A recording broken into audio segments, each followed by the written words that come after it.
This young man has an impossible dream: to build a traditional log cabin deep in the wilderness, completely alone. Growing up, Matt learned woodworking from his father. He knew how to work with tools, shape timber, and build things with his hands. But building a traditional full-scribe log cabin was a challenge on an entirely different scale. Most people spend years learning the craft before attempting something like this. Matt didn't. Instead, he walked away from college and bet everything he had on a piece of land and a stack of trees, and the belief that somehow he could turn them into a home. For the next 2 years, every stage of the project becomes a test. He studies traditional techniques, experiments with new methods, makes mistakes, starts over, and slowly learns what it takes to transform raw timber into a home.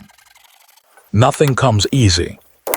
Every log must be peeled by hand. Every notch must be carefully carved. Every measurement must be precise. One wrong cut can waste hours of work. One mistake can throw an entire wall out of alignment. And as the cabin grows taller, the work becomes heavier, harder, and more dangerous. The wilderness doesn't make it any easier. Rain slows progress. Massive logs refuse to cooperate. Simple tasks turn into day-long challenges. And each new layer of the cabin demands skills Matt has never needed before. But despite every setback, he keeps moving forward. One log at a time. One lesson at a time. One problem at a time.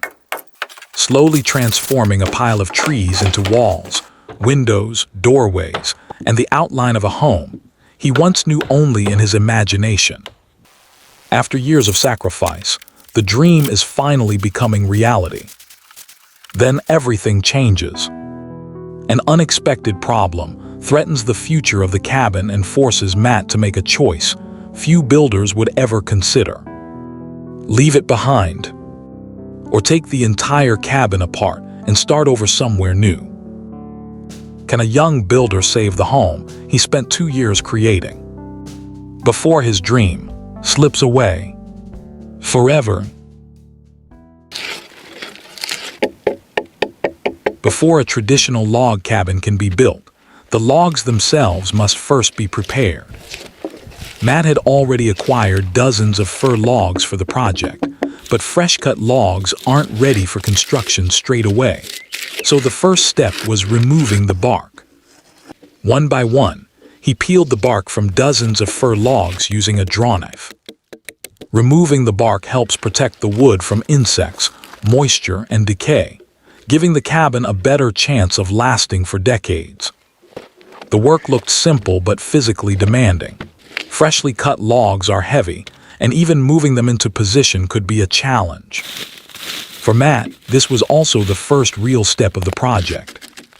When he arrived on the property, there was no cabin, no workshop, and no shelter. Just an empty clearing and a stack of logs. Before that, he had used his savings to buy the land himself. Now, for the first time, he was turning that investment into something tangible. By the end of the process, 67 logs had been peeled and prepared for construction. The next step was building the foundation. Before digging could begin, Matt carefully laid out the footprint of the future cabin. Once the layout was complete, the digging began. The foundation would determine the position of every wall, doorway, and window that followed. It would also keep the cabin elevated above the ground, protecting the logs from moisture for years to come. Once the holes were complete, concrete was poured to create a series of support points for the cabin. Unlike a modern house built on a concrete slab, traditional log cabins often rely on individual footings that support large foundation logs above them. With the foundation complete, Matt finally took a break. Using a campfire and a cast iron pan, he cooked lunch right at the build site. It was a small moment, but one that captured the reality of the project. There was no kitchen, no modern conveniences nearby. Just Matt, the land, and a simple meal cooked over the fire. After lunch, it was time to prepare the sill logs. Before work could begin, Matt first had to move several of the largest timbers into position. Although the logs had dried and become lighter over time, handling them alone was still a challenge. Instead of relying on brute strength, he used smaller logs as rollers, allowing him to move the massive timbers across the site by himself. With the logs in place, work could begin on the sill logs. Matt started by marking a straight line along the length of one of the timbers. He cut a shallow groove with an axe before rolling the log over and repeating the process on the opposite side. With the guide lines established, wedges were driven into the wood. The goal was to split the timber in half, creating a flat surface that would sit securely on the foundation. Slowly, the crack worked its way through the log. The split traveled cleanly from one end to the other, leaving Matt with two halves that closely followed the intended line. He then trimmed and smoothed the newly exposed surface with an axe, transforming the rough split into a usable foundation beam. Before the sill logs were installed, a waterproof barrier was added to each support, helping protect the foundation timbers from moisture over time. The foundation logs, however, presented another challenge. One of them needed to extend beyond the cabin itself to support a future porch. Using a saw and axe, Matt reshaped the end of the timber to create the extension before positioning it alongside the rest of the foundation. With the foundation beams in place, Matt could begin laying out the first corner joints. To do that, he first carved shallow saddles into the logs, creating a more stable surface for the timbers to rest on. The next step was scribing. Using a specialized tool known as a log scriber, Matt traced the contour of the lower log onto the one above it. The markings served as a guide, showing exactly where wood would need to be removed for the two timbers to fit together. Once the lines were in place, the cutting could begin. A series of relief cuts were sawn into the log before the waste material was chopped away with an axe. The rough notch was then refined by hand, gradually shaping it to match the curve of the timber below. When enough material had been removed, the log was lowered into position for a test fit. The process demanded patience. Matt then applied a protective coating to the logs, helping shield them from moisture while construction continued. With the foundation logs in place, Matt could begin stacking the next layer. As before, each log was carefully scribed and shaped to fit the timbers beneath it.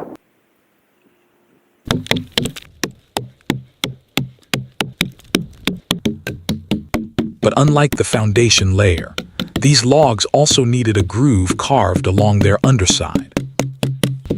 After roughing out the channel with an axe, Matt used a curved carving tool to shape it to the contour of the log below. This ensured the new log would sit securely on top of the layer beneath it. But before the log could be installed permanently, Matt had to secure it to the layer below. To do that, he drilled a series of holes using a hand auger, dated back to 1916, a century-old tool that had already served generations before helping build this cabin. He then packed moss between the timbers, using it as a natural insulation material to help seal small gaps between the logs. Once the log was lowered back into place, the auger was used to drill through the upper log and into the one below. Wooden dowels were then driven into the holes with a wooden mallet, locking the two logs firmly together. Any excess moss was trimmed away.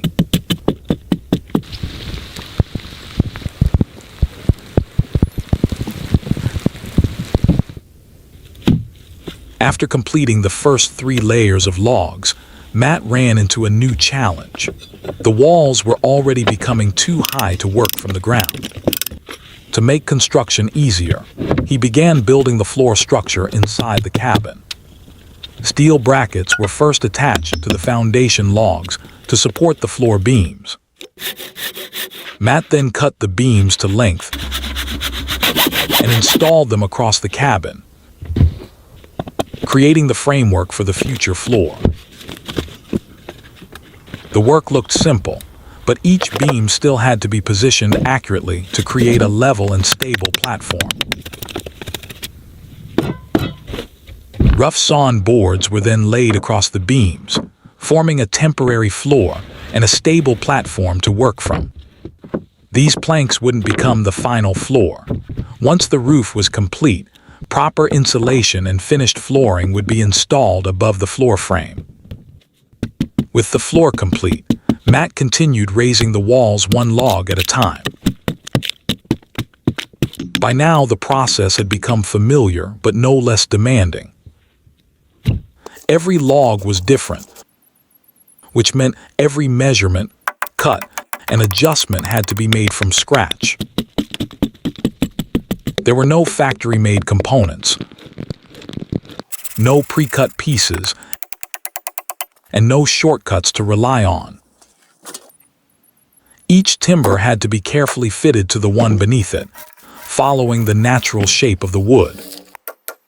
Building a full-scribe log cabin required a level of patience that is difficult to appreciate until you see the process firsthand. A small mistake could prevent a log from fitting properly, turning hours of work into a lesson that had to be corrected by hand. Yet this slow pace was also what made the technique so remarkable. With every layer added, the structure became stronger, tighter, and more precisely connected. Unlike modern construction, where machines often do most of the heavy lifting, nearly every step here depended on skill, judgment, and persistence. Progress came slowly, measured not in days but in accurately fitted timbers.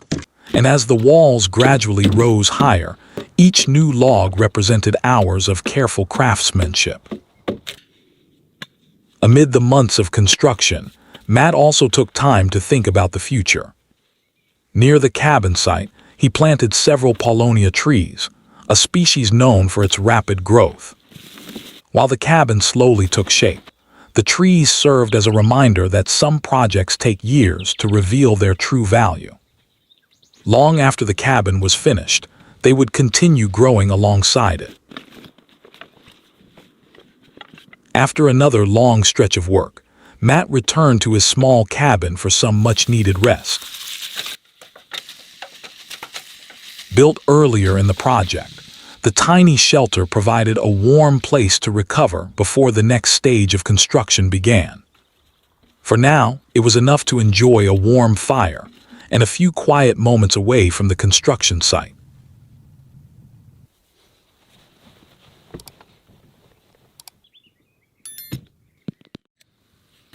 As the walls grew taller, lifting each new log into place became increasingly difficult. Rather than relying on brute force, Matt built a simple lifting system using wooden poles, ropes, and gravity. The idea was inspired by a technique he had seen on another log-building channel. But the principle was centuries old. Use leverage to move what one person could never lift alone. Simple as it looked, the system allowed massive logs to be raised safely and positioned with surprising control. With a reliable way to raise the timbers, Matt could finally continue building upward.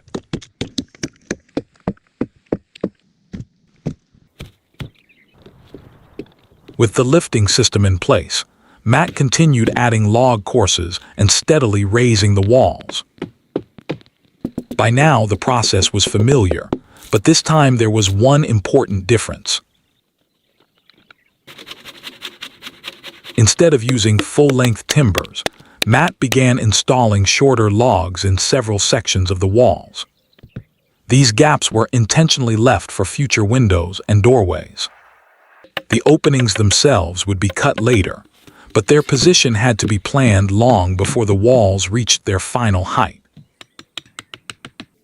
As more layers were added, for the first time, it was becoming easier to imagine what the finished cabin would look like.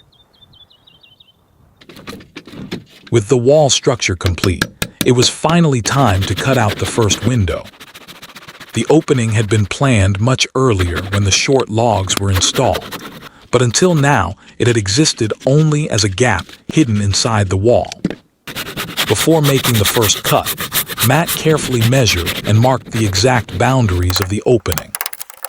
Unlike many modern buildings, there was no framed wall to cut through.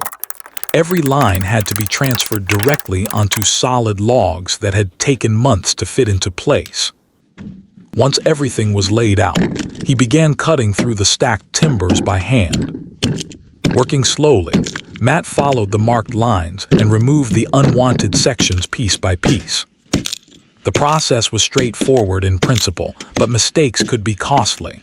Once timber was removed, there was no easy way to put it back. Gradually, daylight began to pass through the wall as the first window opening emerged.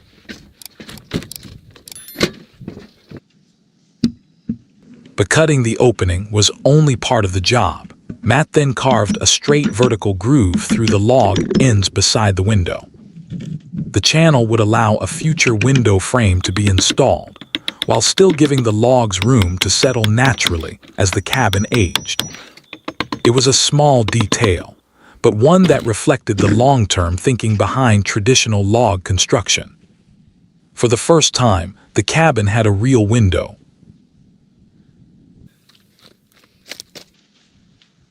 After finishing the first window, Matt temporarily covered the cabin with tarps to protect it from the weather while construction continued. He then moved on to the remaining openings, including the main doorway. The process was much the same, carefully measuring, sawing, and chiseling away sections of the wall, but the result felt very different. With each cut, the structure looked less like a construction project and more like a cabin someone could actually live in. Even the moss removed during the cuts was saved for later use rather than wasted. When the doorway was finally completed, the transformation was impossible to ignore. Looking around the cabin, surrounded by walls that had once been trees, Matt could hardly believe it was really happening. With the first window and the door finished, Matt turned his attention to the remaining openings. The process was much the same, but every opening required its own careful adjustments. Before a log could be installed, he first shaped its corner notches so it would lock into the walls. He then lifted the log into position and marked where it crossed the window and door openings below. Back on the sawhorses, the timber was modified once again. Sections were flattened where they would pass across an opening, while shallow grooves and notches were carved so the log would still fit tightly against the course beneath it. By this stage of the build, there were few surprises left. The techniques themselves hadn't changed, but the way he approached them certainly had. Earlier in the project, almost every log brought a new challenge. Measurements were checked and rechecked, cuts were made cautiously, and progress often came through trial and error. Now, many of those decisions seemed almost instinctive. The work followed a familiar rhythm. Measure, mark, cut, test, and refine. But watching the process now, it's hard not to notice how much had changed since the first logs were stacked. The movements were smoother. The cuts looked more confident. Tasks that once demanded long periods of planning were now completed with a steady, practiced routine. That's often the hidden side of a project like this. The cabin wasn't the only thing taking shape. With every log he lifted and every notch he carved, Matt was also developing the skills needed to build it. What had once felt like a complicated sequence of individual tasks was gradually becoming a single, continuous workflow. Once the upper logs were in place, Matt returned to the openings one final time. Using a saw and chisel, he carved vertical relief grooves along the sides of the windows and doorway. The grooves would allow the logs to settle naturally over time, without putting pressure on the future frames. With the final details complete, every planned opening in the cabin was now clearly established.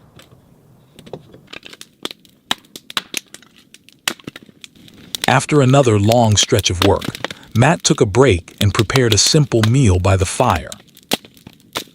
Much of the project was spent alone. There were no coworkers to talk to and no crew waiting for the day's work to end. To some, that might seem lonely. Yet moments like these seemed to reveal why he had chosen this life. There was a certain peace in it, a freedom that came from being fully present in the moment. For a while, there was nothing to do except enjoy a warm meal and the silence of the forest around him.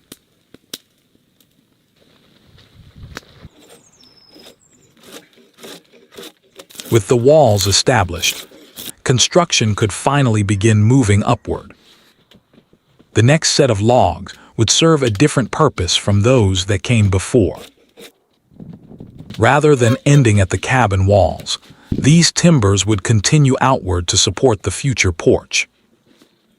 Before they could be installed, Matt first built temporary supports to hold the overhanging ends in place. Without them, the long timbers would be difficult to position accurately and could shift under their own weight. The extra preparation was necessary because these were the longest logs used anywhere in the project. Measuring nearly 30 feet in length, they extended far beyond the walls of the cabin. Handling timbers of that size alone was no small task. The longer the log, the heavier and more difficult it became to control, especially while positioning it high above the ground. Yet despite their size, the logs still needed to fit with the same precision as every timber below them. By now, the techniques had become familiar, but the scale of the work continued to grow. Tasks that once involved a single person lifting a log from the ground now required planning several steps ahead. The higher the structure rose, the more difficult every adjustment became. Building a cabin by hand is often seen as a test of strength, but projects like this depend just as much on patience. Progress rarely comes from a single breakthrough. Instead, it is earned through thousands of small decisions made correctly over time. One by one, the massive porch logs were lifted into place. Stretching nearly 30 feet from end to end, they extended beyond the walls and marked the beginning of the cabin's future porch. The roof was still a long way off, but the framework that would eventually support it was beginning to appear. However, the extended roof logs could not remain on temporary supports forever. To support them permanently, Matt began preparing the porch columns. Using a template, he marked the bases and installed the mounting hardware.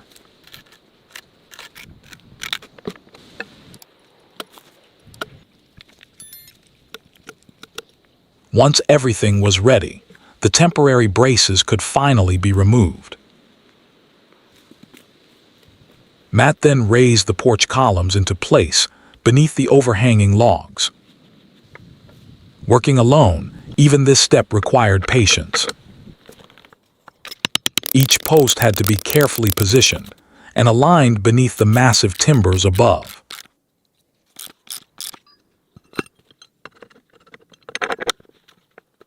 With the columns standing, the long overhanging logs finally had permanent support.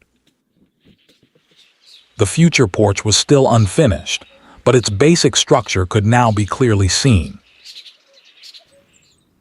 There were also a few wall logs left to install. Each required a carefully shaped lock notch, so it could interlock securely with the logs below. The cuts themselves were no longer the challenge they once had been. After a year of building, many of the techniques that had seemed difficult at the beginning had become second nature. But experience had not made the work easier. It had simply taught Matt where to be patient and where precision mattered most. One by one, the final wall logs moved into place. Here's how the cabin looked after that first year.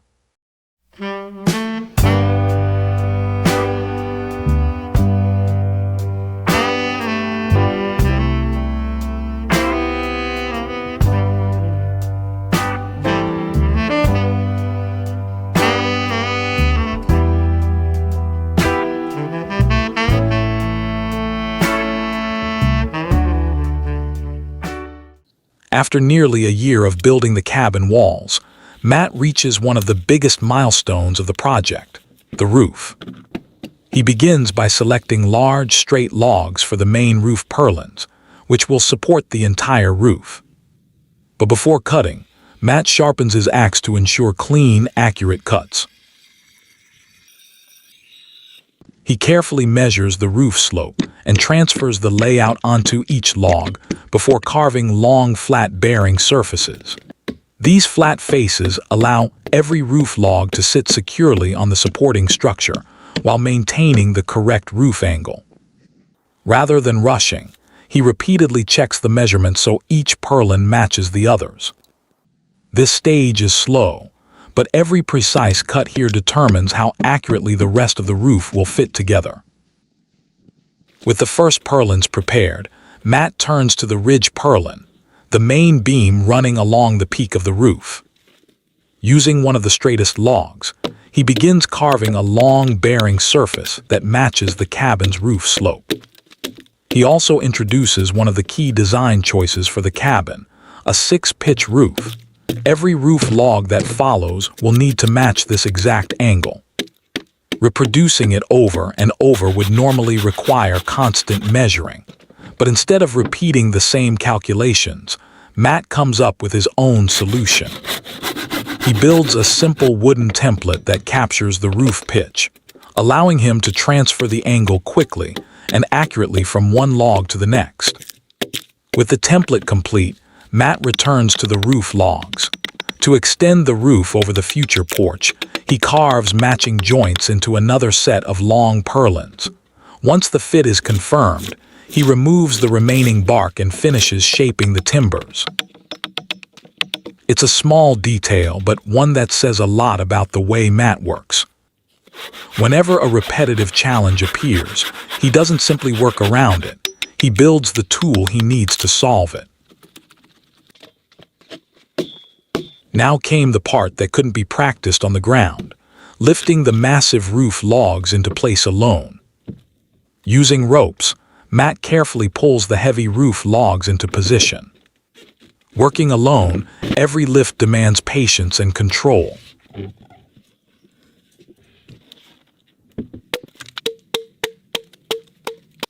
The extended roof logs still need permanent support, so Matt cuts a series of shorter columns.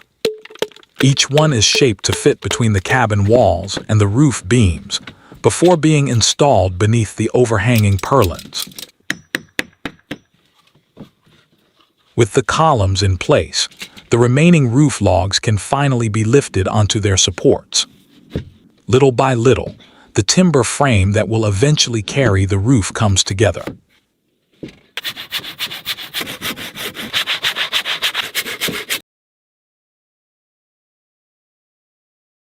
But one connection still stood between Matt and a completed roof frame, and it would become the most difficult joint he had made so far.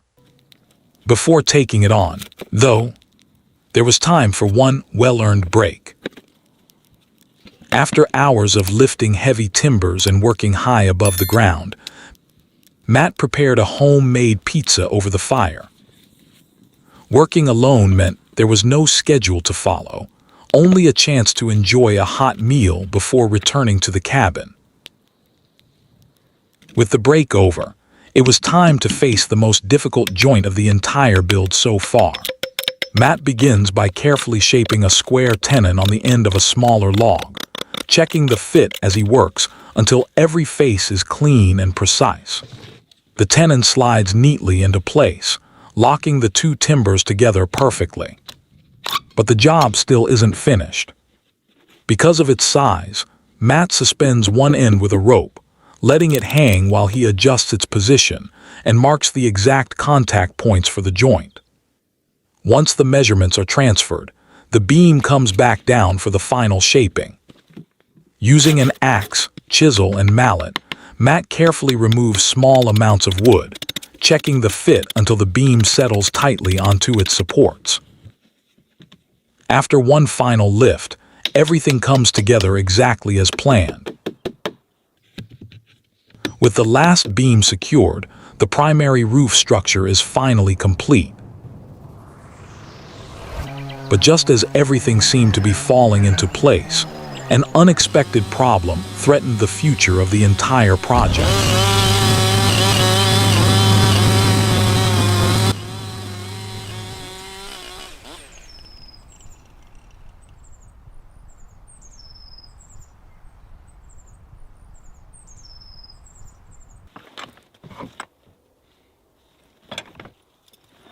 After a great deal of thought, he had to make a decision. A difficult one he never expected. That decision would change the direction of the entire project. Matt began exploring a new property, walking the land and checking its boundaries. Although leaving the original cabin site wasn't easy, he knew this was the only way to continue the project. As Matt puts it himself, this would become the most difficult challenge of the entire journey, but giving up was never an option. But one question still remained. How was Matt going to move an entire log cabin that had taken more than a year to build? Before taking the cabin apart, Matt carefully labels every log. It may look like a small detail now, but those tiny numbers will eventually save weeks of confusion. Only after everything is documented does the dismantling begin. Working in reverse, Matt removes the roof structure first, lowering each timber one at a time. Next come the wall logs. After more than a year locked together under their own weight, they don't separate easily. Using pry bars and plenty of patience, Matt slowly works each log free without damaging the carefully cut joints. Watching this, I realized I probably couldn't do what Matt is doing here. Building the cabin was difficult enough, but taking apart more than a year's worth of work, knowing you'll have to build it all again somewhere else, takes a completely different kind of determination. As the walls disappear, the floor planks come up next.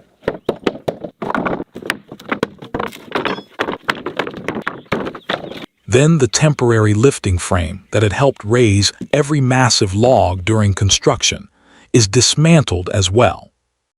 Piece by piece, the place that had slowly become a cabin returns to an empty clearing. For the first time in more than a year, nothing remains but the original foundation.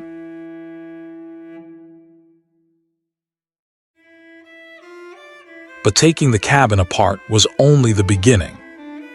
Now Matt had to answer an even bigger question. How does he transport an entire log cabin to another town?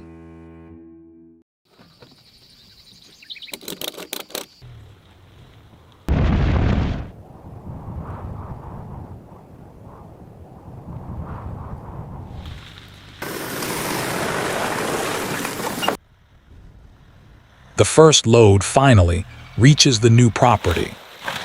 But moving the cabin here was only half the challenge. Now Matt had to build an entirely new construction site before the cabin could go back together.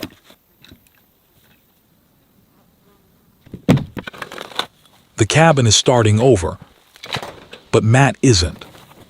He's bringing everything he learned from the first build with him.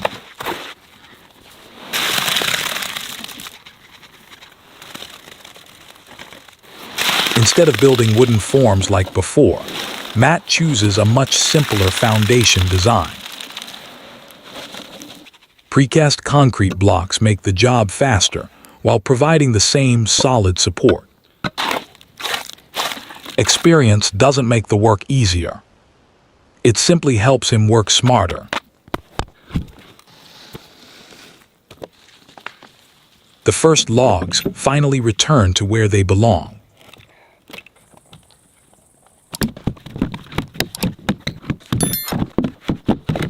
Before locking them in place, Matt dry fits every log to make sure the numbered pieces still line up perfectly.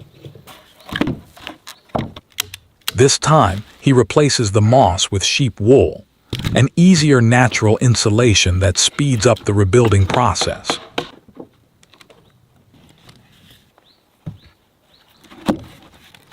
One by one, the walls begin to rise again. Thanks to the numbering system, every log finds its way back to the exact place it was cut and fitted more than a year ago. What once looked like a pile of timber slowly becomes a cabin again. Watching this, it's easy to forget that none of these logs were interchangeable. Every notch, every joint, and every cut had been shaped by hand to fit one specific position. Without the planning that began before the first log was removed, putting the cabin back together would have been almost impossible. Little by little, the cabin begins to look familiar again. But the move isn't complete just yet. The roof structure that had been dismantled first must now be assembled once again.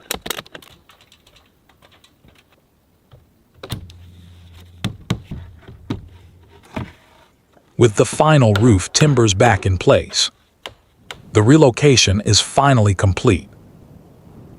Against all odds, Matt has successfully moved his handcrafted log cabin to its new home, ready for the next stage of the journey. Now it's time to rebuild the roof. Before the boards go up, Matt trims each one to size.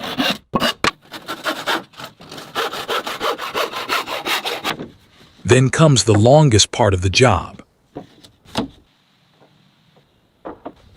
Each piece is carefully lined up, tapped into place, and fastened down. For one of the first times in the entire project, Matt uses a power drill. Not because the work is any less handmade, but because fastening hundreds of screws by hand would take far too long. Board after board, the roof slowly begins to take shape.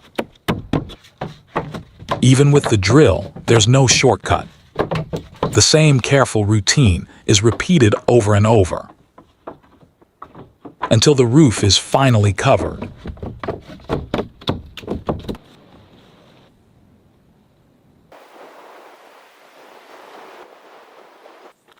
With the roof boards finished, it's time to prepare the rafters. Each rafter begins as a plain timber. But before it can support the roof, it has to be carefully shaped by hand. Unlike factory lumber, none of these pieces arrive ready to install. Every cut is measured, then adjusted until it matches the roof frame perfectly. It's slow work. Remove too much wood, and the piece can't be put back. So every cut has to be deliberate. Only after the shape is complete does Matt move on to the finishing details. He sands every rafter smooth, then carves a simple decorative pattern into the end. It's a small touch, but one that gives the cabin its own character. Next comes the protective finish. A clear coat seals the exposed wood against moisture and weather, helping it last for many years. For the parts that will be hidden inside the roof, Matt uses a less expensive water-based treatment instead. They still need protection, just not a finish that no one will ever see.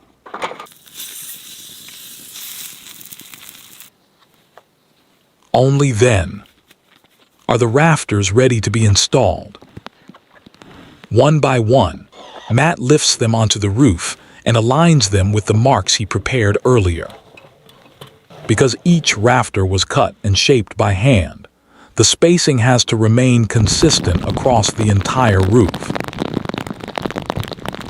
As more rafters go up, the shape of the cabin changes again.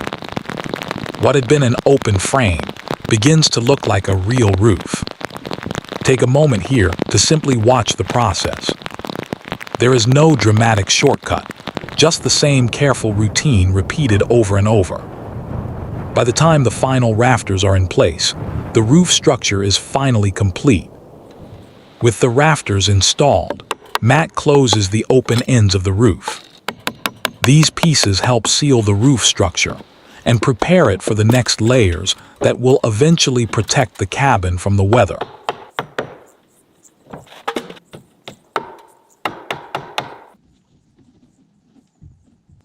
One final detail still remains.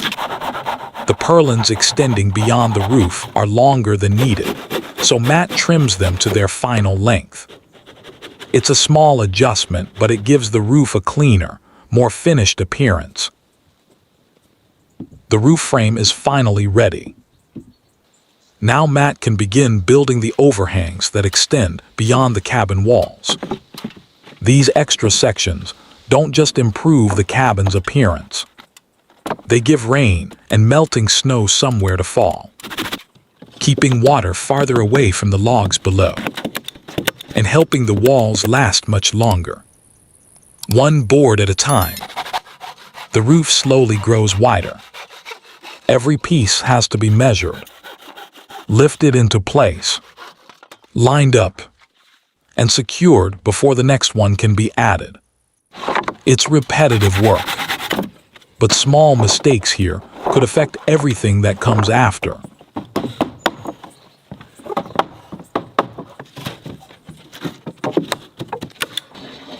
Matt also begins adding insulation. Unlike the walls, the roof is where most of a cabin's heat escapes.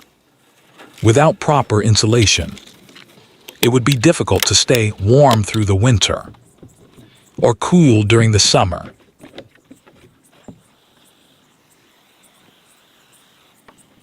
The roof is already insulated, but that insulation still needs to be sealed inside the structure.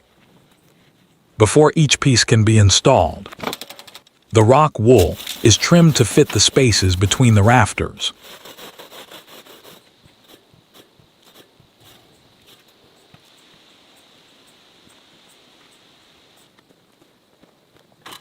A tight fit matters. Even small gaps can let heat escape, reducing the insulation's effectiveness during the coldest months. One section after another, the empty spaces disappear beneath thick layers of insulation. With every opening filled, the cabin becomes better protected from both winter cold and summer heat. Now the roof is ready for its next layer. Large plywood sheets are pulled into place, creating a solid surface across the rafters. Unlike the open frame beneath, this continuous layer ties the entire roof together, making it stronger while providing a base for everything that will cover it. The final step is covering the plywood with a vapor-permeable membrane. This special layer blocks rain and wind from reaching the wood, while still allowing trapped moisture inside the roof to escape. Without it, condensation could build up over time, causing the timber to stay damp and shortening its life. The same process continues across the remaining half of the roof.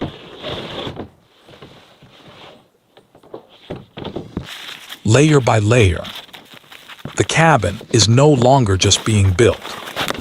It's being prepared to withstand the years ahead.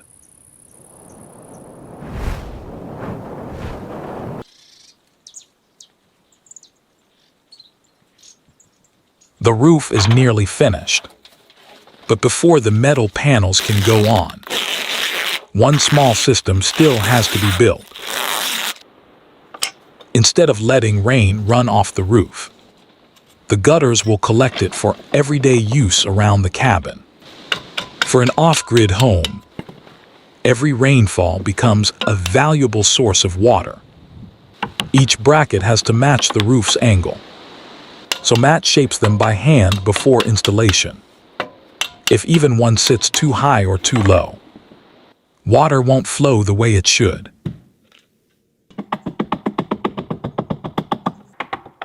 Small notches are then cut into the roof edge, allowing every holder to sit securely in a straight line. It's a dovetail that's easy to miss, but one that helps the entire system work reliably. With the gutter system in place, a metal fascia is fitted along the roof's edge. It protects the exposed wood, while creating a clean mounting surface for the gutters.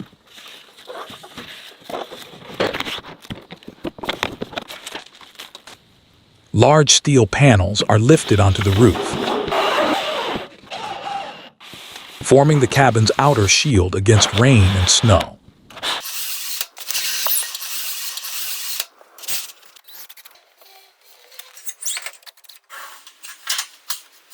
From here on, the structure below will no longer be exposed to the weather. Panel after panel, the roof disappears beneath steel. Finally, Matt installs the ridge cap along the peak, sealing the last opening and completing the roof. For the first time since this journey began, the cabin stands fully covered, ready to face whatever the seasons bring. With the roof finally complete, it's time to install the windows. Before they go in, each one is carefully prepared. The glass is masked, and the wooden frames receive a transparent protective finish.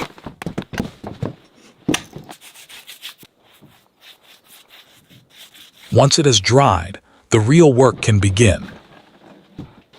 With the windows ready, attention now turns to the frames that will hold them. First, Matt builds a custom wooden frame for each opening.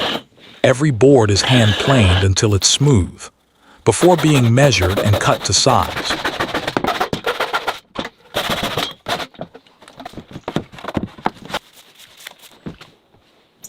The pieces are assembled into sturdy frames, making sure every corner stays perfectly square. Before tightening the screws, Matt drills a small recess for each one. This helps keep the wood from splitting, while allowing the screw heads to sit neatly below the surface. Before the frames go in, Matt lines each opening with sheep wool. Unlike spray foam, sheep wool stays soft and flexible, helping seal out drafts while allowing the logs to keep moving naturally. Only then are the wooden frames secured inside the cabin. The windows are installed last.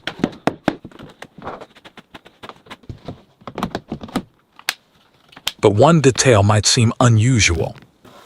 Matt intentionally leaves a small gap above every frame. It may look unfinished, but it's actually essential.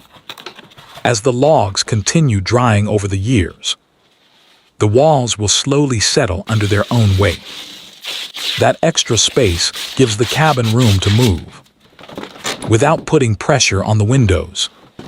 Without it, the frames could eventually become damaged, or the windows might no longer open properly. The same process is then repeated until every window is in place. With each one installed, the cabin feels a little brighter and a little more like a home.